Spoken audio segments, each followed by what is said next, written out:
ప్రభు పేరట మీ అందరికీ శుభాభివందనములు. Charles Spurgeon గారి విశ్వాసపు చెక్బుక్ నుండి ఈరోజు అనుదిన వాక్య ధ్యానం. నేనే మిమ్ము నోదార్చువాడను. చనిపోవు నరునికి తృణమాతృడగు నరునికి ఎందుకు భయపడుదువు? బాధపెట్టువాడు నాశనము చేయుటకు సిద్ధపడునప్పుడు వాని క్రోధమును బట్టి నిత్యము భయపడుచు ఆకాశములను వ్యాపింపజేసి భూమి పునాదులను వేసిన యెహోవాను, నీ సృష్టికర్త అయిన యెహోవాను మరచుదువా? బాధపెట్టువాని క్రోధము ఏమాయను? యెషయా గ్రంథము 51వ అధ్యాయము 12-13 వచనములు. ఈ రోజు తీసుకున్న వాక్యమే యథాతథంగా ధ్యానానికి సరిపోతుంది. దానిని పెద్దగా వివరించనక్కరలేదు.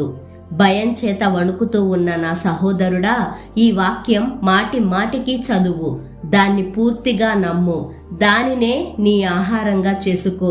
ప్రభు సన్నిధిలో విజ్ఞాపన చెయ్యి. నువ్వు ఎవరికైతే భయపడుతున్నావో అతడు కేవలం మానవ మాత్రుడనే విషయం మరచిపోకు.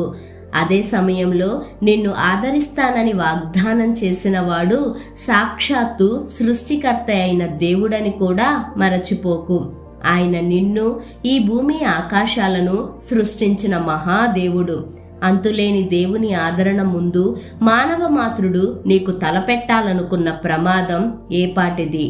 బాధపెట్టువాని క్రోధము ఏమాయను? అది ప్రభు హస్తాల్లోకి వెళ్ళిపోయింది. ఆ క్రోధం చూపేవాడు ఏదో క్షణం హఠాత్తుగా చనిపోయేవాడే కదా. అతని నాసికా రంధ్రాల్లోంచి ఊపిరి బయటకు పోయిన వెంటనే అతని క్రోధం అంతమైపోతుంది. అలాంటప్పుడు అతనికి మనం భయపడేదేంటి? అతడు కూడా మనలాంటి శక్తిహీనుడే.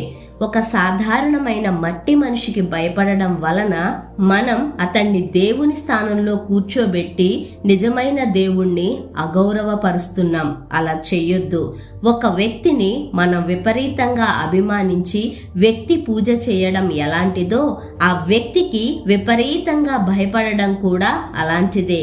మనం మనిషిని మనిషినిగాను, దేవుణ్ణి దేవుడుగాను చూద్దాం. అప్పుడు ఎవ్వరికీ భయపడనవసరం లేకుండా మన పని మనం ప్రశాంతంగా చేసుకుంటూ వెళ్ళిపోతాం.